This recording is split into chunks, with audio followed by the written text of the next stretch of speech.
and there are studies to What show about crime? Well, okay, so crime, I'm pretty sure from my understanding, crime is a mental health and poverty issue. So if poverty is eliminated, first and foremost, that's a lot of it. The rest goes entirely Explain white collar crime then, if it's to do with that's poverty. mental health issue because greed. No, it's not. Most people that are in white collar issues are not have any problems with mental health whatsoever. Most people in white collar situations are psychopaths. They are like. Is that opinion or fact? That's a fact. A lot of people who are CEOs and things like that who commit those kinds of crimes tend to be psychopathic. Now, not all of them, but a lot of them. I believe that the desire to exploit and and also again, it's also the system too. I mean, the system benefits people who have a lot of money. So swindling a lot of people through Enron or whatever, or through. Sure, that's not where I was going with it. So okay. It's fine. You don't need to go down that road.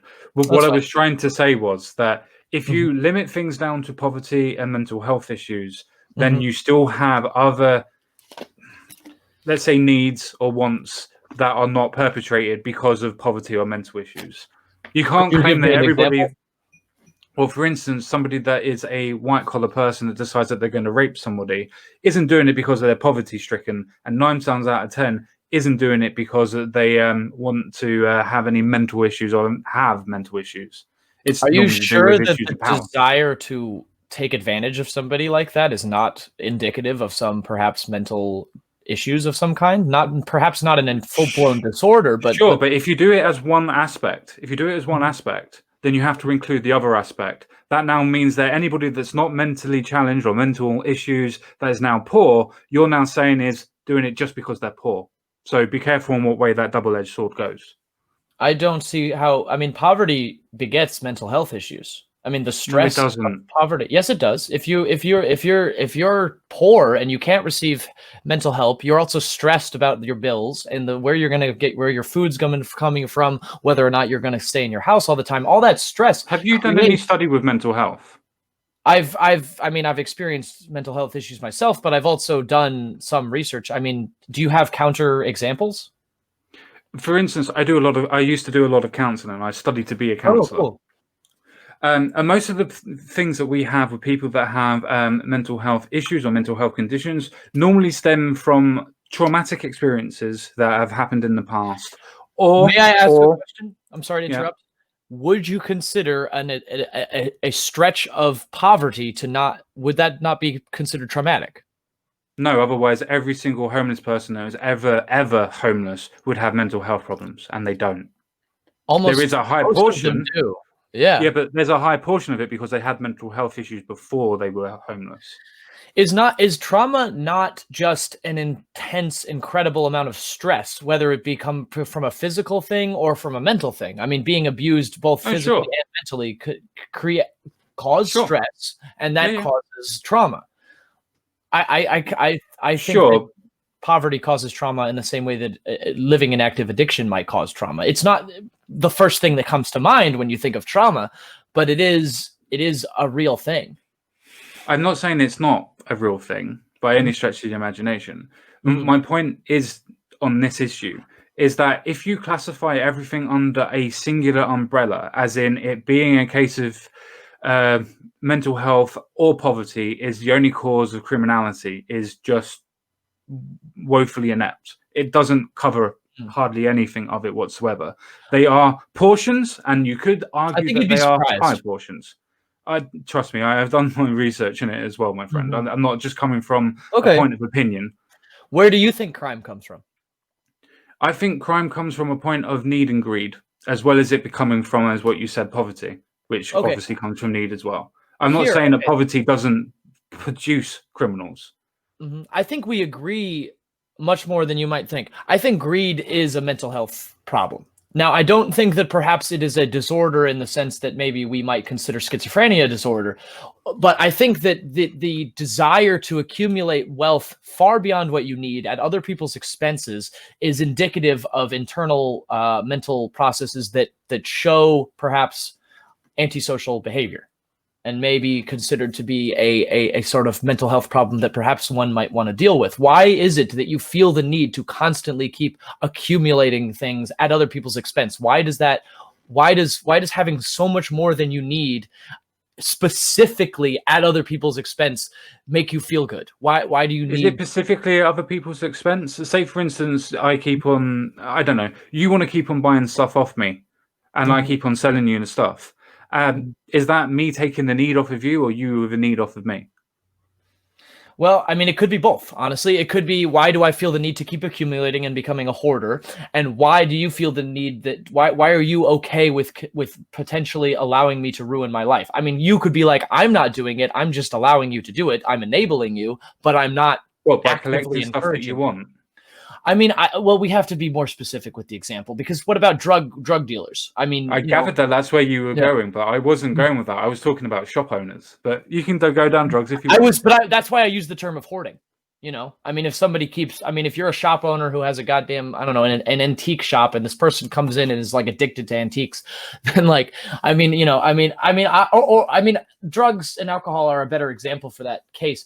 But I mean, think of it like, I mean, I would need a more specific example. I mean, if you, like, a shop owner. If your example is universal, then it wouldn't matter what example I would use. It would be universal. Well, it would be universal, but it would be more. There would be different details. So let's think. I mean, again, greed only comes from capitalism. I don't think that greed would develop in the same way. It might still develop in other ways, but under things like communism, because again, accumulation of wealth is the goal of capitalism. So when you see animals that hoard different things, is that from the capitalist animals? I'm being playful on purpose. Is that from the capitalist animals? What animals are you referring to? Say, for instance, squirrels or most hoarders for winter.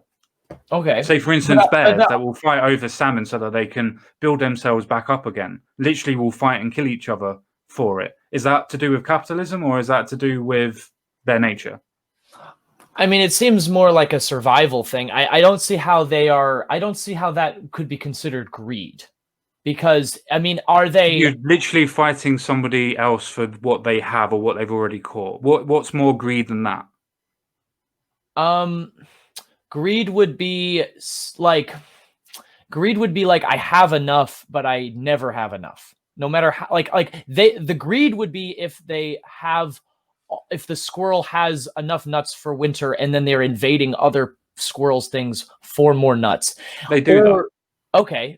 They literally do that. Yeah. Say, for instance, going back to the bear territories thing, you literally have bears that have had twice the amount of weight that they would have done after they've gone out of being hibernation, still fighting over bears that have only literally just come out of hibernation to stop them from eating so they can eat more, even though they're already double their weight, which is where they're supposed to be. I would have to look into that more. I think that is, I think it's still different though, because again, they're accumulating food and not just wealth. And it's why is it different? Because wealth will beget food. Wealth does beget food, but it also begets other things, like, a bigger house and such. But this is a very good question. I'm not trying to dodge. I'm actually very interested. I'm glad that you brought this up, because this is very interesting to think about. But I still, because it's like animals don't communicate and think of others in the same way that humans do. They don't necessarily, and maybe I'm wrong, but no, they base everything on their actual instincts and survival instincts, as you quite rightly stated beforehand. The reason why I brought the animals up as an example is because it's intrinsically in our nature, because we have to hoard, because we were hunters and gatherers. This is actually great. I'm actually glad that, so would you consider stress an overactive stress, like being stressed in social situations, to be a disorder? If somebody can't, it would come under. It mostly comes under either an antisocial spectrum or an autistic spectrum, depending on what level that you're talking about. Mm-hmm. That stress in minuscule amounts is useful. That's how we create fight or flight. That's how we survived. An overactive production of cortisol, the stress hormone, is a disorder. So if the animal is overactive in their need to accumulate, I feel like that could be considered a problem with their brain and their neurotransmitter production, a potentially a disorder, an overactive sense of needing to accumulate more. Sure. So greed, essentially. And that's how I consider it to be somewhat of a mental health issue. It's an overactive experience of the really, the genuinely valuable need to survive. Sure. The only thing that I would add to that is, how do you prove that it's an overreaction? How do you prove that, in your opinion, that what the animals are doing, for instance, as we're animals, is not a mental health condition or affliction, and how people that are wealthy are still having this affliction, apart from opinion? When it becomes an addiction, when there's no end, when they don't really have a goal, when the goal is just more, when there is no, like, when there's no point at, I mean, obviously humanity should continue to keep striving, but when it becomes all that they think about, and and they'll do things underhanded and such to, again, not just underhanded tactics incentivized by capitalism, but just Sure. when it becomes their main focus and it is becoming a detriment to other parts of their lives or a detriment to other people as well. Now, I am not a psychologist, so perhaps talking to a psychologist, perhaps I should talk to a psychologist to perhaps better get a definition, but loosely that would be my understanding, that when it becomes problematic in their lives or others. Sure. I mean, I I can almost categorically tell you that you're wrong in your classification. But okay. even if your classification was correct, Mm-hmm. where is your boundary line to be able to prove this? Because you can have animals in the animal kingdom do exactly what you've just described of people doing. Because we can see this in monkey troops, for instance, where they hoard everything away from other troops. Mm-hmm. Well, what is your categorical definition of disorder? Disorder would be something that would be, in my opinion, abnormal to what we would say as normal operation. So, for instance, you could classify autism as a disorder, as we do, because it's not something that we would classify as a normality. Now, that doesn't mean it's wrong to have it, and it doesn't mean that it's bad. It just means it's not what we classify normal function. I'm trying to answer your question. I do appreciate that you've asked this. I don't. It seems like, because you're using the example of animals' greed in nature as a sort of justification for it to not be a disorder. Is that correct? No? Okay. No. My point of using the animal as a example is to point out that the greed doesn't stem from the point of capitalism. It stems from the point of no. instinct. I never said that. Yeah, no. I apologize if I implied that. What I meant was greed. Capitalism incentivizes greed. Greed itself, I consider to be a disorder that could come naturally of anybody, and capitalism is not necessary in order for it to manifest. Okay. But I believe that capitalism incentivizes greedy behavior and greedy mindset because the whole goal is to accumulate wealth. Well, the whole goal is the same in any other system, is to make sure that you can live. It's not the whole goal of capitalism. The whole thing in capitalism is the same thing as it is for any system, is to make sure that you have enough to live off of and make sure that you're able to, eat, drink, be merry. But the goal, but doing that by accumulating as much wealth as possible and property. Yeah, to make sure that you've got enough to be able to do what you want when you want to. Yes. Same as if you were hoarding food. There's no reason to stop there, though. Hang on. Just as if it's a case of when you are hoarding food for the winter, you don't stop because you've got enough. You keep on going to make sure that you've got enough throughout the whole of winter. Going back to antiquity. Okay. But we now in society, we can make sure I think we can achieve post scarcity rather easily right now. I think that scarcity is no longer an issue, and it is being perpetuated by capitalism. Now, that's a discussion we can continue. Perhaps we can go into that, but right now that's sort of not quite what we're discussing. Sure. It sounds like you might disagree, which is good. I do, but as you said, carry on. Yeah. I think that I think that it's just. I think that we can move beyond the state of nature, sort of, every person for themselves kind of a thing. And of course we have, that's how we developed. We developed through communities. And it just seems like wanting so much for yourself at the expense of other people just sounds like a something you should see a psychologist about. It just sounds like something that perhaps they could help you with. Sure. I just wanted to point out words that you just used. Sounds like. Yeah, I'm not a psychologist, so I don't know. No. The reason why I pointed that out is it's an opinion. Now, you have every single right in the world to classify that as your opinion, and I agree with you. I do think that it's very selfish for people to be able to hoard as much wealth as people do. But the thing is, with personal property, let's even go to personal property. If you more than one toothbrush, are you allowed more than one toothbrush? Or do you have to wait until you're given one? With capitalism, you can go out and buy as many as you want, as long as you have the means to do that. Yeah, as long as you have the means to do that. Yeah, well, I mean, yeah. Well, a toothbrush... It would be, I mean, yeah, you could have more than one toothbrush if you wanted to. I mean, sure, some people don't need as many toothbrushes as other people. Some people have, I mean, again, they might even have a sort of a compulsive OCD where they need to have a new toothbrush every time. I'm sure that exists now. It does. Yes, yeah. It very much does. Yes. So, and I would view that perhaps they might benefit as well from a visit to a psychiatrist or a therapist. Yes, but that's because they have OCD, not because they want to have a selection of toothbrushes. But yes, like a woman that wants a selection of shoes. I think that like how, I mean, and I'm not comparing you to these people, but in the past, okay, I am not, but in the past, we have viewed, we didn't know about certain disorders like depression and schizophrenia and things like that, and we just did not know that they existed, and we just be like, oh, come on, just cheer up, we didn't realize that it was a thing.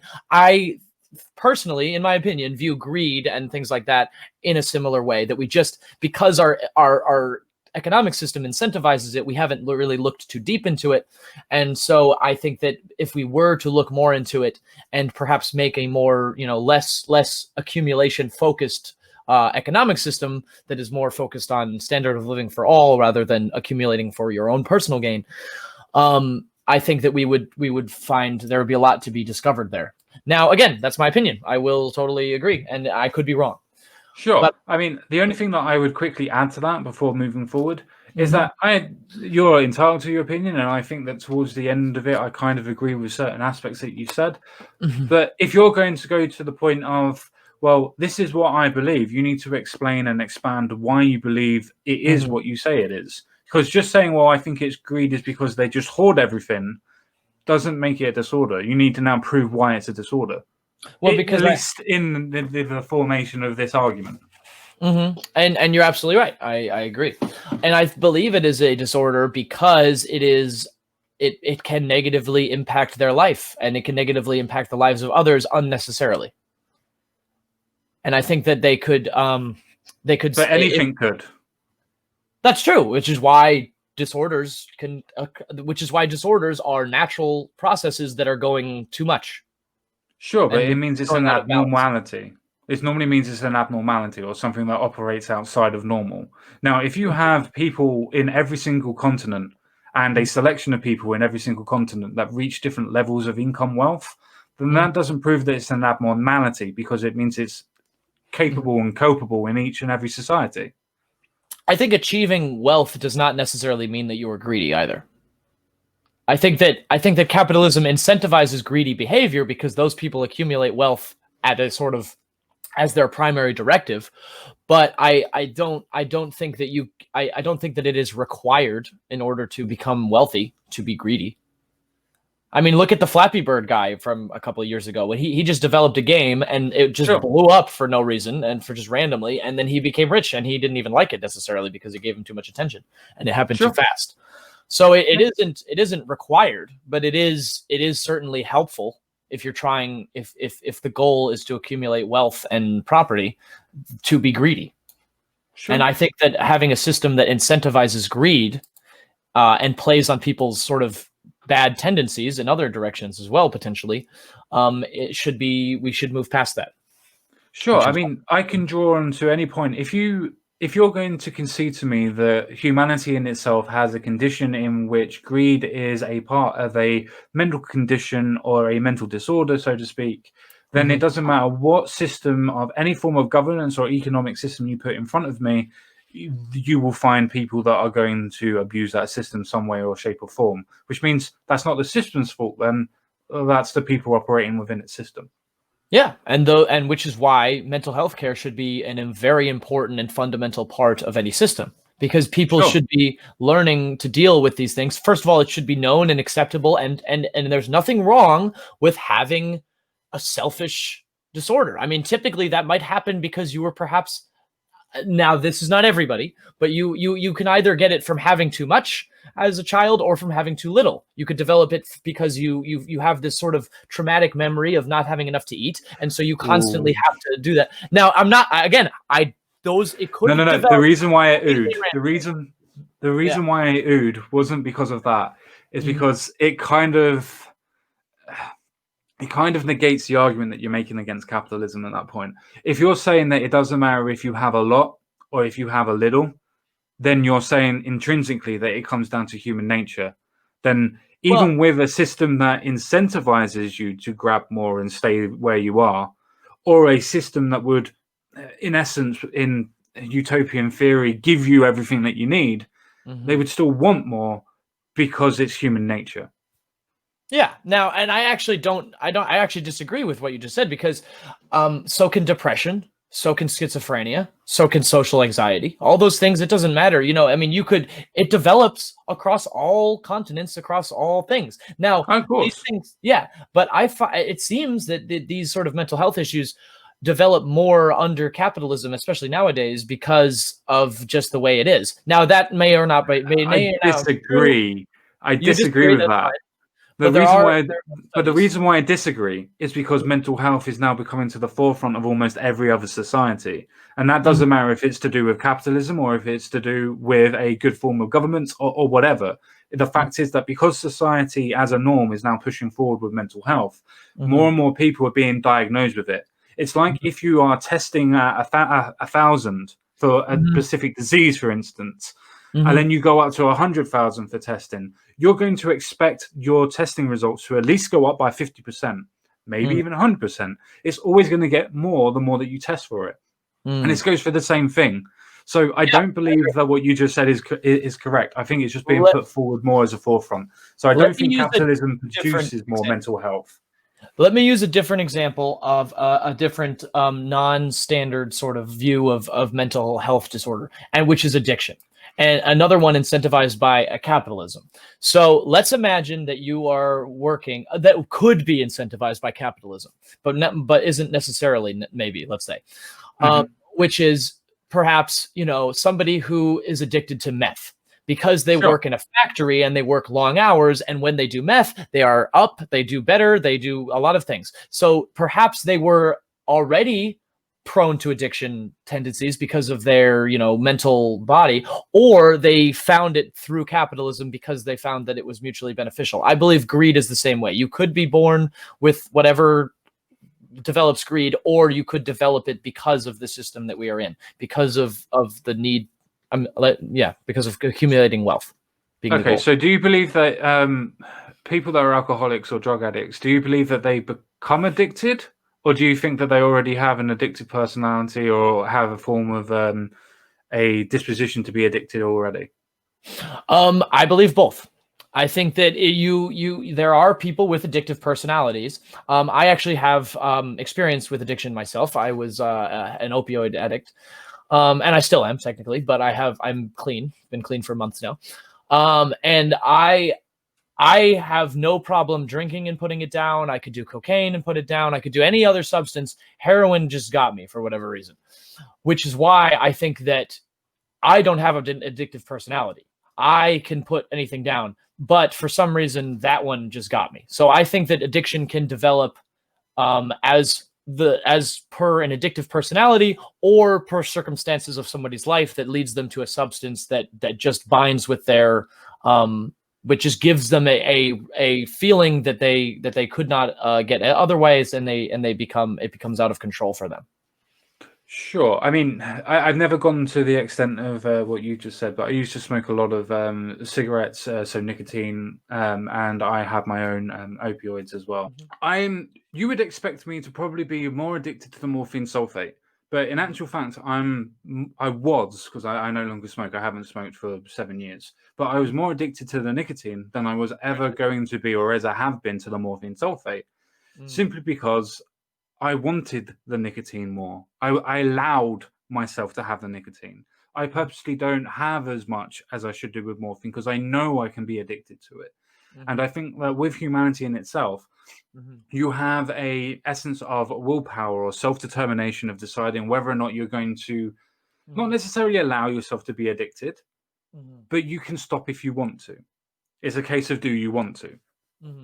Well, the problem with addiction is a lot of people want to, but they can't. They want to so badly, but they just can't. They will do anything. And in fact, that's what they need to do. They need to be willing to give up anything and oftentimes join groups and have help from the community.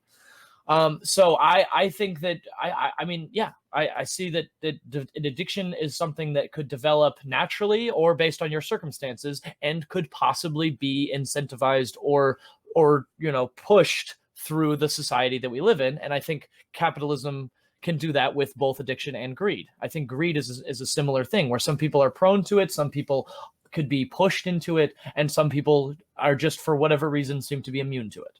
But it doesn't change the fact that I think more people would be greedy in the same way that more people would develop addictions under capitalism based on the circumstances that it creates.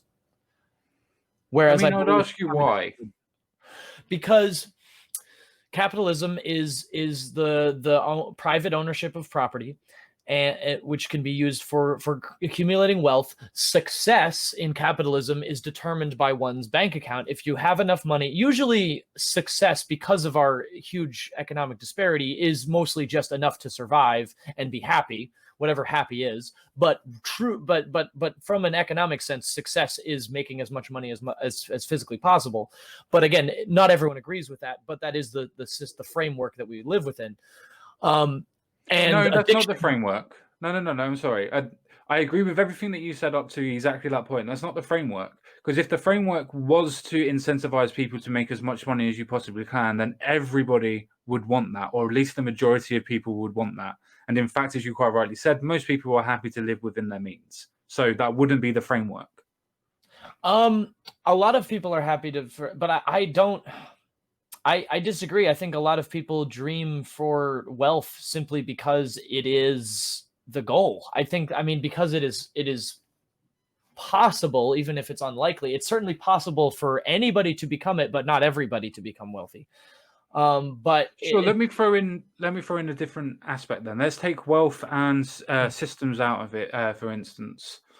Why do you think people that are sports stars or songwriters or singers, besides the wealth, are so followed by people? I think celebrity culture is very profitable, and actually, obviously, again, take the economics out. Okay.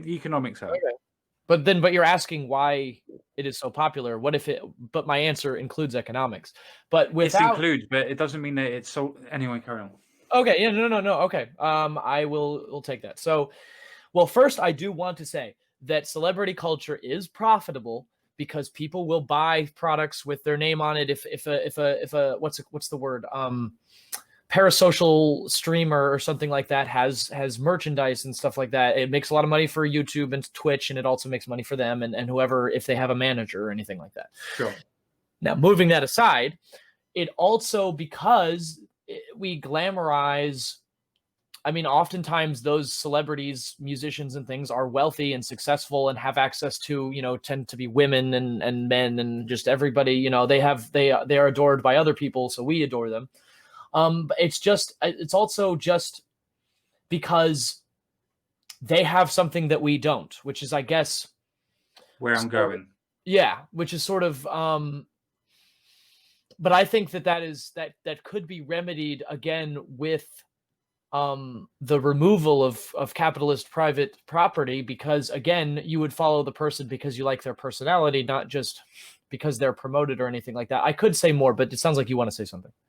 Yeah, the reason why I said take economics out of it was Mm-hmm. because that, yes, people that are famous get a lot of money for what they do, but the reason why they get a lot of money isn't just because of their promotion. It's because people follow them, because people like them, because people have a intrinsic following of them because they like something about them, and it has nothing necessarily to do with what money they've got, what car they've got, what they can do. It all comes from, can he kick a ball into the back of the net? Can he catch a football? Can she or he sing? Mm-hmm. These are more important than what the monetary wealth is in Celebrity culture. celebrities culture. Yes, Mm-hmm. thank you. So my point to you is that even if you were to take out the economics of that, people are still going to want that because they want to idolize people. And that has nothing to do with the idea of capitalism. That comes to the point of humanity picking somebody to put them onto a pedestal to idolize them. And that has nothing to do with capitalism whatsoever. That's just intrinsically human nature. I think that capitalism, though, like with greed and addiction, it sort of preys on our sort of innate need to look up to people and exploit, Why? making it worse because it makes money. Because again, the idea that they are so, I don't know, fabulous. I mean, thankfully, celebrity culture has kind of gone down with the democratization of the ability to become a celebrity. With things Why like, do you think that is? Why do you think it's now gone down? Because nothing's really changed apart from more people realizing that these celebrities aren't happy. They're still just as rich, they're still just as followed, and they're still just as talented in some instances, or still followed for what they were at the beginning. I So think if I'm if listening. they've gone down in popularity and things like that, do you reckon it could be because people see that if you have all of this stuff or do these things, that you can be happy? So it's not the monetary gain, it's Mhm. the idea of being happy. The same as people wanted to be in religion because they thought they were going to be happy. I actually think that may have been an aspect of it, but I think the main reason is the democratization of becoming a celebrity. The fact that that literally anybody could. In the past, there were gates that you had to pass, and you had to get on the gatekeeper's side to let you in. You had to get on the radio. You had to get on TV. You had to get on the sports team. You had to be picked. You still do. Not necessarily. I mean, YouTube could, or Twitter, or whatever, or Instagram. Yeah, that's a different platform, but you still have to take off from that platform. But there's still a platform. What you're describing are platforms, not hurdles or gates. Well, in the past they were gates. Now they are more hurdles or more just bumps that you need to overcome. And I think that, I mean, obviously you have to do something because no one's just going to like you, because although that's not true, because I mean, in your country, you have celebrities that are born into royalty. So technically they are just born, and that's all that matters. No, there's a reason why people dislike Harry at the moment. And Okay. that's not just because that he married I can't remember her name. Thank God. That's how that's how important. But it's not because that he married her. It's simply because he left his post, he's left his station, he doesn't seem to have any respect for his family, so on and so forth. People will, yes, idolize people like they did back in royalty days and so on and so forth. But as you quite rightly said, that comes to a hurdle, that comes to a gate. But we don't have those, and we haven't had those for such a long time. Now, I could say to you that, long, to be honest, it really hasn't been that long. I would say since the 80s. No, I would say since the 80s, because the pirate radios, all you need to do is get your song and listen to one person on the radio and it can transfer. Put forth the money to get the equipment to get your stuff up there. I feel like it was, I mean, certainly nowadays it is almost zero. But did you know where Ed Sheeran got his break from? Who? Ed Sheeran, the ginger guy from the UK. I mean, I'm not saying it's impossible. It's always been possible for outsiders to get in. So you know then. Okay, never mind. Yeah. Okay. So did you want to say to the people how he got into it when he was just busking on the street and he got caught by somebody who's busking on the street and they put him in a record? Fox or whatever, right? Picked him up or something? Something similar to that, yeah. Yeah. So, I mean, it sounds like there's more to the story. Perhaps I don't know. Would you like to say it? No, that's literally it. He was busking on Camden streets in London, and he was picked up by I can't remember if it was Jamie Foxx. I think it was somebody else, but he was busking with a couple of people, and he got put into a song. other people around him in his genre heard him and kept on going around on different people for a very, very long time. He was couch surfing. He didn't even have a home for a long time. Yeah, it's quite a story of him. I'm very impressed. It's always been possible for, well, not always, maybe, but it's not. Well, you literally had slaves. You literally had slaves that would gain infamy for being gladiators, and in actual facts of just working if they were good at their jobs. Mm-hmm. I think that, I mean, if we're going to go into the psychology of admiration, I think that may just come from the fact that we learn from our parents, and we have, role models and stuff when we're young, and it's just part of human society that we learn from one another. And so watching somebody and admiring them and wanting to be like them is just human nature. But it can certainly go out of whack when you become a stalker or something like that, or you become like creepy, or definitely all of your energy into admiring this person, which is certainly happening now, especially because in addition to it being democratized so that just about anybody can become. What do you mean by democratized? Democratization means giving it the power to the people, allowing. It was always mostly.